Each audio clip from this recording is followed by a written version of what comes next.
엄마가 직접 들려준 얘긴데요. 뱀이나 개구리나 뭐 이런 거, 특히 뱀을 그렇게 잡아 죽였었대요. 그냥 뭐 거리낌 없었고 미안한 생각도 없고. 안녕하세요. 괴담로 괴담집사입니다. 여러분은 어릴 적 곤충이나 개구리 등을 가지고 놀아보신 적이 있으신가요? 자신이 괴롭힌 동물들로 인해서 기묘한 일을 경험한 사연이 있어서 들려드릴까 합니다. 사연 제보는 오빠들을 형이라고 부르면서 따라다닌 대학 후배가 제보를 한 사연입니다. 그럼 후배의 사연 떨어보도록 하겠습니다.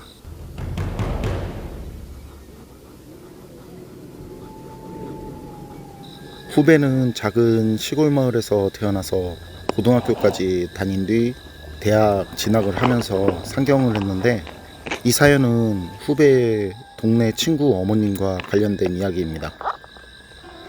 후배는 어릴 적부터 고등학교까지 단짝처럼 지내는 친구가 있었는데, 그 친구와 후배는 서로의 집을 번갈아 가면서 잠을 잘 정도였다고 해요. 그러던 중 고등학교 졸업을 앞두고 친구의 집에서 잠을 자기로 하고 친구 집에 놀러 갔을 때 친구의 어머님께서 잠자리에 들기 전에 후배 친구에게 직접 들려주신 이야기라고 해요. 후배 친구 어머님은 아주머니라고 칭하겠습니다. 아주머님께서는 어린 시절 동네에서 소문이 날 정도로 직구준 개구장이셨다고 해요. 얼마나 개구장이셨는지 동네 어른들이 말씀을 해주실 정도였답니다. 어린 시절 동네 과일이나 야채 서리는 기본이셨고, 동네 장독을 깨고 다니기도 하셨었대요. 특히 좋아하는 놀이는 뱀을 재미삼아 죽이시는 걸 즐기셨답니다. 일부러 찾아다니면서 잡을 정도로 집착을 하셨었다고 해요. 그런데 독사도 있는지라 잡은 뱀은 절대 가지고 놀지 않으셨답니다. 앞이 날카로운 집게가 있었다는데 그걸로 뱀머리 쪽을 잡으면 그냥 그 자리에서 절단을. 그렇게 잡은 뱀은 껍질을 벗겨서 죽일 정도로 잔인하셨다는데, 뱀을 잡아서 죽이면 쾌감까지 느껴지셨다고 합니다. 그런데 또 강아지나 고양이 등 다른 동물들은 해치지 않으셨다고 하네요. 오히려 동네 강아지나 고양이들에게는 밥을 챙겨줄 정도로 좋아하셨었는데, 사람에게 해를 주지 않는다고 생각하는 동물들은 따로 무언가를 챙겨줄 정도로 좋아하셨었다고 하세요. 특히 닭 같은 경우에는 따로 병아리를 받아서 계속 키울 정도셨고, 매일 신선한 야채 등 먹이들을 직접 챙겨주셨고, 병아리들이 조금 크면 밭 같은 곳에서 직접 벌레를 잡아먹을 수 있도록 데리고 다니시면서 키우셨다고 하세요. 아주머니께서 뱀을 잡아서 죽인 이유도 바로 이 병아리 때문이라고 하세요.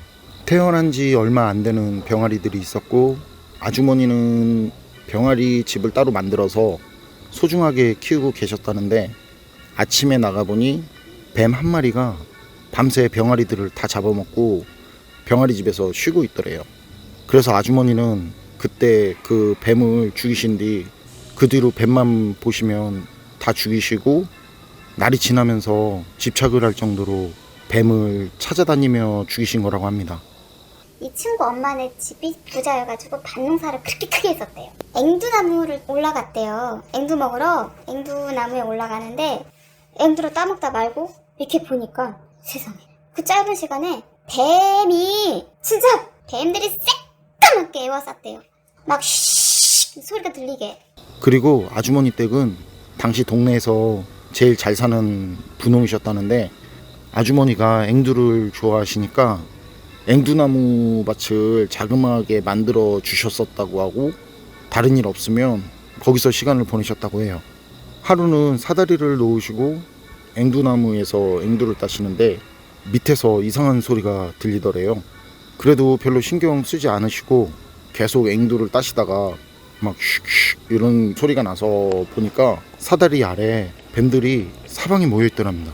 그래서 아주머니는 있는 힘을 다해서 아버님을 부르셨고, 조금 멀리 떨어진 곳에 계신 아주버님의 아버님께서는 시간이 조금 지난 뒤에 달려오셨었다고 해요. 그런데 아버님께서 아주머님을 보시더니 막 화를 내시더래요. 딸을 보니까 보니까 딸이 발발발발 떨고 있더래. 막 나무를 꼭 붙잡고. 너 왜 그러냐고. 이제 내가 막 진짜 목이 터져라. 아버지를 부르고 자기 살리라고 하는데 발발 떨면서. 근데 아버지가 왔는데 아무 일도 없으니까. 아니 지금 일도 바쁜데 또 장난친 거냐 막 이러시면서 막 화를 내시더래요. 그래서 아주머니께서 바닥에 뱀들 안 보이시냐고 막 그렇게 울면서 말씀드리니까 뱀은 무슨 뱀이 있다고 그러냐고 그렇게 말씀을 하시더래요. 그 말을 듣고 아주머님은 눈을 떴는데 진짜 좀 전까지만 해도 바닥에 널린 뱀들이 한 마리도 없더랍니다. 아주머니는 이때 진짜 오싹 하셨다고 말씀을 하셨대요. 분명 바닥에 뱀들이 수백 마리도 넘게 있었는데 아버님이 오신 뒤 눈을 뜨니까 한 마리도 없다는 게 진짜 이상하셨었고 불길한 생각이 들기 시작하셨었대요. 그리고 아주머니께서는 그 뒤 더 약이 올라서 뱀들을 잡으러 더 집착을 하셨었고 이때부터 뱀을 잡으면 껍질을 벗겨서 죽이셨었다고 하세요.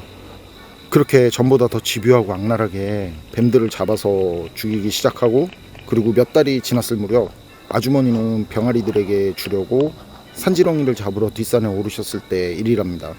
지렁이들이 비가 오면 땅에서 올라와서 길까지 내려오는데 그렇지 않을 때는 산에 습기가 많은 곳에 가서 잡으시고는 하셨답니다. 해질 무렵 뒷산에 올라가서 낙엽등을 걷어내고 땅을 파면 굵직한 산지렁이들이 많아서 평소에는 뱀도 잡으러 다니고 그렇게 지렁이도 잡아서 병아리들에게 주시고는 하셨다는데 그날도 그럴 목적으로 뒷산에 올라가셨었다고 해요. 진짜 그날은 다른 때보다 지렁이가 배 이상은 잡히는 날이었는데 뱀은 한 마리도 보이지 않더래요. 지렁이도 잡을 만큼 잡았겠다. 날도 저물고 이젠 내려가야겠다고 생각을 하시고 산에서 내려오려고 하시는데 갑자기 먹구름이 끼더니 어두워지고 비가 내리더래요. 그래서 아주머니는 급하게 산에서 내려오시려는데 이상하게 아는 길인데도 끝이 보이지 않더래요. 계속 같은 자리를 도는 듯한 그런 느낌이 드시더랍니다. 헤맬 이유가 없는 곳에서 그렇게 한참을 헤매게 되니까 눈물이 나오시더랍니다. 그러다가 비에 젖은 산길에서 미끄러지고 아주머니는 그 자리에서 주저앉아서 목 놓아 우셨다고 해요. 그렇게 한참을 우는데 앞에서 어떤 비단 옷을 입은 여자가 아주머니 쪽으로 오더래요. 그런데 그게 비단 옷이라고 생각을 했었는데 옷이 아니라 몸에 붙은 비늘 같은 거였는데 꼭 무슨 허물같이 몸에 달라붙어서 옷처럼 보였었다고 해요. 가까이에서 보니까 얼굴은 파랗고 눈동자도 뱀눈처럼 일자로 생겼었다고 해요. 그리고 그 여인은 우는 아주머니에게 내 아이들을 그렇게 죽였으니 나도 너를 가만둘 수 없겠구나 이렇게 말을 하면서 입을 벌렸는데 독사의 이빨처럼 기다란 이빨이 드러나더래요. 아주머니는 있는 힘을 다해 소리내면서 달리기 시작했고 그 이상한 여인은 아주머니를 잡을 수 있을 것 같은 느낌이 드는 가까운 거리인데도 아주머니가 도망가는 걸 즐기는 듯 계속 바로 뒤에서 웃기만 하더래요. 그렇게 한참을 넘어지고 미끄러지면서 달리다 보니까 산 입구가 보이고 아주머니를 찾는 동네 분들의 목소리가 들려오더랍니다. 그리고 아주머니는 있는 힘을 다해 소리를 질렀고 아주머니를 찾던 동네 분들은 아주머니 쪽으로 달려오셨다고 해요. 그리고 아주머니는 동네 분들과 만난 뒤 기절을 하셨다고 하십니다. 아주머니가 일어나셨을 땐 아주머니 집이었고 부모님과 동네 어른 몇 분이 계셨었다고 하고 아주머니 몸은 상처 투성이셨다고 해요. 그리고 아주머니께서 있었던 일을 부모님께 말씀드리려는데 부모님과 어른들께서 먼저 말씀을 하시더래요. 조금만 늦었어도 큰일 날 뻔했어. 뒤에서 따라온 게 멧돼지 맞지? 부모님과 어르신들은 아주머니를 뒤따라오다가 멀찌감치 서서 허연 안광을 뿌면서 아주머니를 째려보는 그거 멧돼지 같다고 하시면서 그 안광을 보고 이렇게 말씀을 하신 거래요. 그런데 이상하게 그 여자에 대해서 말을 하면 더 안 좋을 것 같다는 기분이 드셔서 아주머니는 그 일에 대해서 더는 말씀을 하지 않으셨다고 해요. 그리고 그 뒤로는 아주머니는 이유 없이 동물들을 죽이지 않으셨다고 합니다. 어떠셨나요? 동물들에게도 감정이 있다는 말, 이유 없는 살생은 죄라는 말. 여러분도 이 말에 공감하시나요? 정말 아주머니를 따라온 건 멧돼지였을까요? 안녕하세요. 괴담로 괴담집사입니다. 여러분은 도깨비와 관련된 이야기 중 어떤 이야기가 가장 기억에 남으시나요? 제 경우에는 이번 이야기가 그 도깨비 이야기들 중 가장 기억에 남는 이야기가 될 것 같습니다. 왜냐고요? 다른 이야기들은 어디선가 들어본 것 같이 좀 비슷한 부분이 있었는데 이번 이야기는 정말 색다른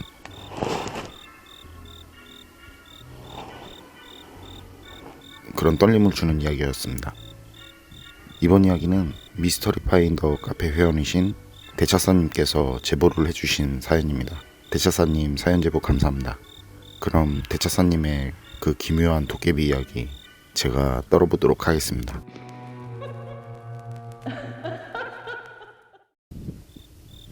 이 이야기는 대차사님의 외고조부님께서 경험하신 경험담이라고 합니다.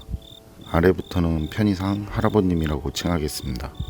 할아버님께서는 경남 그 진동면이라는 곳에서 꽤 떨어진 가래실이라는 마을에 사셨는데 분홍까지는 아니시지만 그 일대 논밭을 많이 가지고 계셔서 괜찮은 살림을 하셨었다고 하세요.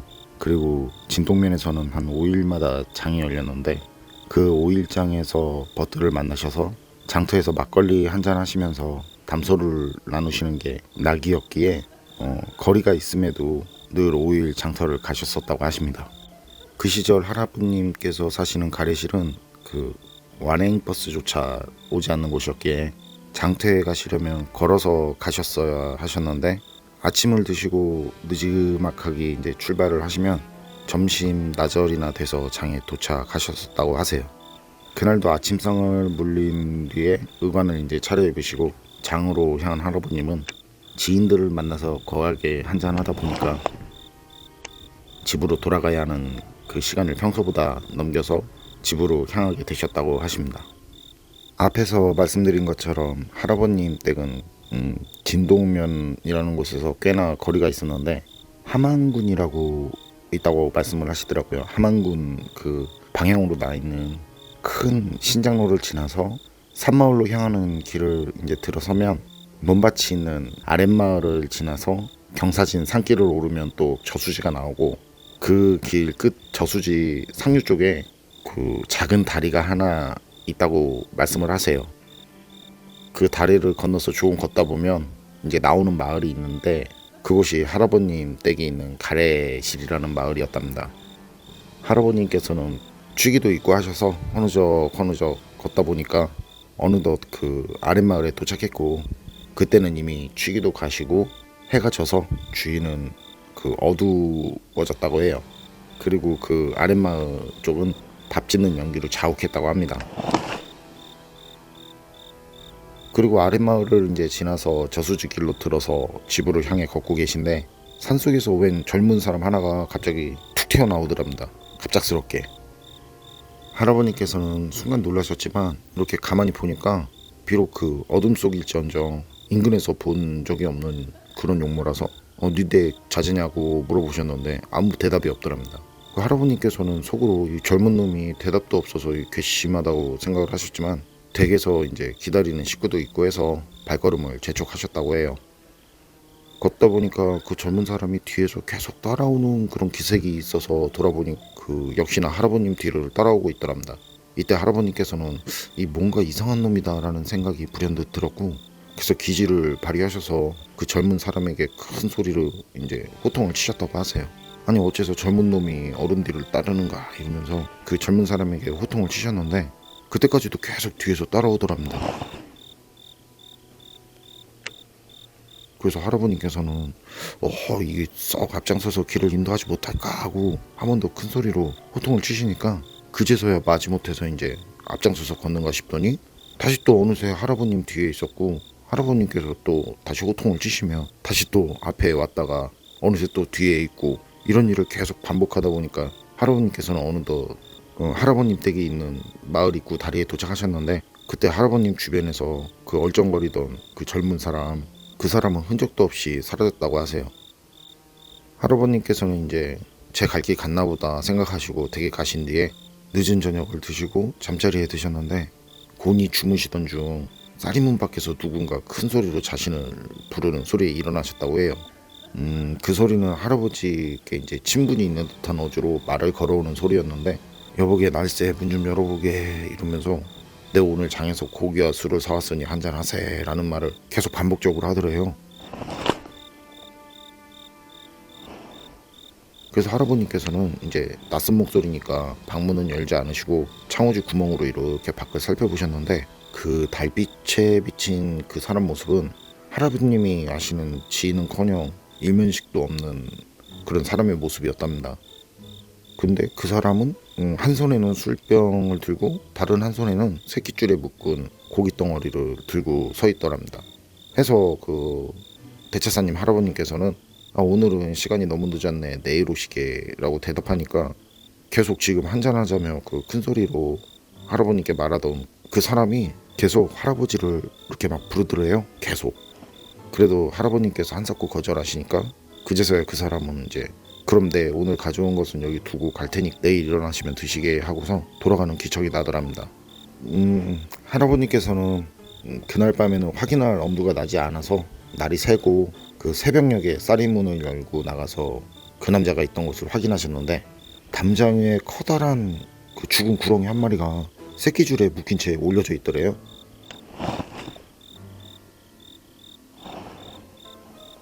그리고 그 모습을 본 할아버님께서는 이게 아마도 어젯밤에 저수지에서 만난 그 젊은 놈과 그리고 지금 구렁이를 들고 온 그놈은 같은 놈이고 또 틀림없는 이게 도깨비일 것 같다고, 이게 도깨비 소행이다라고 그렇게 말씀을 하셨다고 합니다. 여러분 생각은 어떠신가요? 예로부터 도깨비는 술과 장난과 내기를 좋아한다고 하던데, 정말 그날 밤 도깨비는 할아버님과 한잔하기 위해서 그 새끼줄에 구렁이를 끼워서 가지고 온 것일까요? 도깨비가 아닌 사람이라면 과연 그런 장난을 할 수 있을까요? 우리 이웃 중에는 귀신이나 악령보다 하루 한 끼 걱정이 더 무서운 분들이 계십니다. 직접적인 도움을 줄 수 없다고 해도 마음만은 늘 그분들과 함께 해주시기를 부탁드립니다. 그분들은 우리의 도움이 필요한 소중한 우리의 이웃입니다. 어서오세요. 괴담 들려주는 낚시꾼 괴담로 괴담집사입니다. 이번 사연은 춘천에 와서 알게 된 지인들 중 그 귀신 본다는 친구, 그 친구의 이야기인데요. 그 친구가 어릴 적 친구 집에 놀러 갔다가 경험한 일이라면서 들려준 이야기가 있어서, 그럼 그 친구가 어릴 적 경험한 기묘한 이야기 제가 떨어보도록 하겠습니다.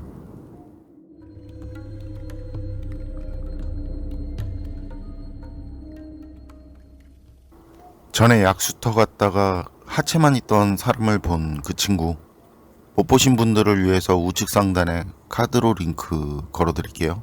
괴담집사는 친절하니까요. 저는 태생은 춘천인데 타지에서 살아서 지금 만나는 춘천 또래 친구들이 다 어릴 때부터 친구더라고요.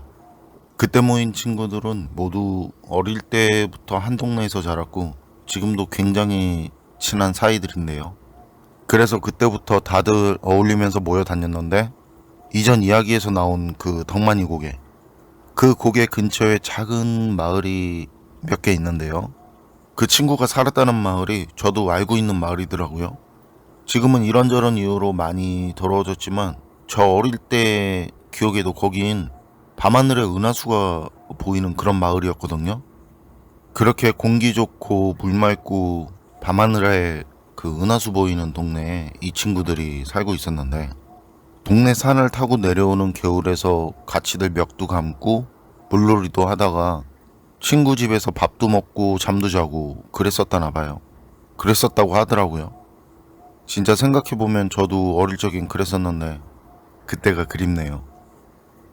그날도 그렇게 동네 개울가에서 물놀이 하고 친구들끼리 호박돌 위에 그 자갈밭 있잖아요, 물가에. 그 호박돌 위에 누워서 하늘 보면서 이런저런 얘기들 하면서 웃고 하다가 누가 먼저라고 할 것도 없이 다들 그냥 잠이 들었다나 봐요. 그러다가 눈을 떴는데 다들 원래 타서 새까만데 거기에 더 타가지고 얼굴이 그냥 따끔따끔거리고, 그래도 좋다고들 웃으면서 집으로들 가는데요. 가는 길에 처음 나오는 집에 사는 친구가 들어갔다가 다시 뛰어나오더니 옥시기 먹고 가라고 부르더래요. 옥시기, 옥수수죠. 강원도 사투리 옥시기. 그러니까 이건 뭐 다들 애들이잖아요. 소리 지르면서 우르르 달려가서는 그 집 어머님께 인사드리고 마루에 앉아서들 구운 옥수수, 찐 옥수수, 뭐 옥시기 밥, 하여튼 팝콘 빼고는 다 먹었다고 하는데요. 그렇게 먹으니 어때요? 배부르잖아요. 낮에 한참을 개울 물가에서 족대질하고 놀고 자갈밭에 누워서 비타민 D 광합성하고 옥시기 먹고 배부르니까 잠이 솔솔 오더라는 거죠. 그날 밤하늘엔 또 별들이 그냥 신이 커다란 붓을 들고 별로 만든 물감을 찍어서 하늘을 가로질러 훅 하고 그은 것 같았다는데요. 그 별들을 보며 이런저런 얘기들을 나누다가 그냥 그 친구 집 마루에서 잠이 들었다고들 해요. 그때 모두 5이었는데 말이죠. 그중 셋은 잠을 자다가 집에 간다고 가고 친구 하나는 그냥 그 친구 집에서 잠을 자게 되었는데 그 마지막 남은 친구가 바로 귀신을 보는 그 친구인 거죠. 이후 원활한 이야기 진행을 위해서 그 귀신 보는 친구, 그 친구 이름을 가명으로 가명이라고 할게요. 애들 다 가고 난 뒤 가명이는 친구 방에 들어와서 잠을 잤다는데 아시는 분은 아시겠지만 왜 옛날 집 보면 앞쪽으로 들어가는 문이 있고 그 맞은편에 뒤쪽으로 난 작은 문이 있잖아요. 물론 문들은 다 창호지고요. 그때 다들 그런 집들이었는데 물론 가명이 집도 가명이 친구 집도 그런 집이었고요. 거기에 친구 집은 뒷문을 열면 바로 뒤 담장이 닿을 정도로 폭이 좁았다는데 그 담장이라는 게 그냥 자연적인 작은 언덕이었다고 해요. 집 자체가 언덕 아래 지은 집인 거죠. 그 언덕 경사진 부분에 흙을 좀 더 올려서 토벽처럼 이렇게 만들고 그리고 그 사이에는 땔감나무들을 쌓아둬서 문을 열려고 해도 좁아서 열 수도 없었다고 하고요. 오히려 나무 때문에 하늘소 같은 그런 벌레들이 들어와서 문을 걸어 잠그고 생활을 했었다고 하는데요. 그런 친구 방에서 잠을 자는데 그 뒤편 작은 문 쪽에 어떤 그림자가 비치더래요. 그게 어떤 느낌이냐면 그 왜 전설의 고향 보면 귀신들 나올 때 보면 손톱 세우고 두 손 앞으로 하고 무섭게 보이려고 왜 그런 거 있잖아요. 우리나라 전형적인 그 공포스러운 그런 모습이었다는데요. 그 모습을 보고 가명이는 조용히 아주 조용히 이불도 뒤집어 쓰지 않고 아무것도 못 본 척하고 그냥 자연스럽게 그 그림자에게서 등을 돌려서 돌아 누웠다는데요. 그때 가명이는 그 짧은 순간에 그게 사람이 아니라는 걸 알 수 있었다고 하더라고요. 그리고 그건 밖에 있는 게 아니라 방 안에 있었다는 것도요. 이해되시나요? 저도 처음엔 뭐지? 왜? 뭐 이렇게 생각을 했었는데요. 아 하신 분들도 계시겠지만 저처럼 뭐지? 왜? 하는 분들을 위해서 떨어드리자면 하나는 다들 아실 거예요. 그 뒷문과 자연적인 그 담장인 토벽 사이엔 장작이 쌓여서 사람이 지나다니기 힘든데 바깥에서 그렇게 자연스럽고 부드럽게 손을 앞으로 하고 다닌다는 건 말이 안 되는 거죠. 거기에 장작 밟는 소리도 없이 말이죠. 그리고 다른 하나. 이건 듣자마자 아 하실 분들 많으실걸요. 밤하늘에 별이 그렇게 보인다는 건 그날은 달이 뜨지 않았다는 건데 달이 뜨면은 별빛이 잘 안 보이잖아요. 그렇게 달이 뜨지 않은 밤에 그 별빛만으로는 그 정도로 창호지 문에 선명하게 바깥에 서 있는 사람 그림자가 생기지 않는다고 해요. 그것도 그늘진 뒷문 쪽이라면 더 불가능하다는 거죠. 그래서 똘똘하고 용감한 가명이는 바로 조용히 떨지 않고 자연스럽게 뒤로 돌아 누웠다고 합니다. 혹시라도 그게 눈치챌까봐. 그런데 이 얘기를 가명이가 한 게 아니라 그때 그 집에 살던 친구가 먼저 했다는 게 그때 막걸리 먹으면서 얘기할 때 생각하면 살 떨리는데 거기 친구들이 맞아 그래 맞아 하는데 그게 뭐냐면 다음날 가명이는 밤새 잠도 못 자고 누워있다가 해가 뜨면서 창호지에 햇살이 비쳐서 밝아지면서 그때 잠이 들었다는데요. 가명이 잘 때 친구가 그 뒷문 창호지에 난 구멍을 보고는 에이 벌레가 또 뚫고 들어왔나 보다 하고 혼잣말로 했다는데, 그때 자고 있던 가명이가 잠결에 잠꼬대하듯이 그거 벌레 아니다, 귀신이다, 구멍 방향 봐 그러더래요. 잠자면서 잠꼬대로. 물론 가명이는 그 말한 기억이 없다고 하고요. 그래서 그 친구가 가명이 말대로 뚫린 창호지 방향을 보니까 바깥쪽에서 안쪽이 아닌 안쪽에서 바깥으로 뚫은 듯 구멍이 나 있었다고 합니다. 그때 그 구멍 수도 잊지 않는다는데요. 6개. 마치 손가락 3개로 2번 찍은 것 같이 6개. 그리고 그걸 보고 친구는 부모님께 가명이와 그 창호지 얘기를 하고 낮에 애들 만나서 애들한테까지도 얘기를 했는데, 부모님한테는 쓸데없는 소리 한다고 혼나고 친구들한테는 뭐 그때 같이 있던 친구들이 또 그 친구들이니까 그때 다들 기억이 나는지 뭐 웃고들 그러더라고요. 그런데 친구가 그렇게 당해도 그때까지도 가명이는 자기가 밤에 본 그거에 대해서 얘기하지 않았다는데요.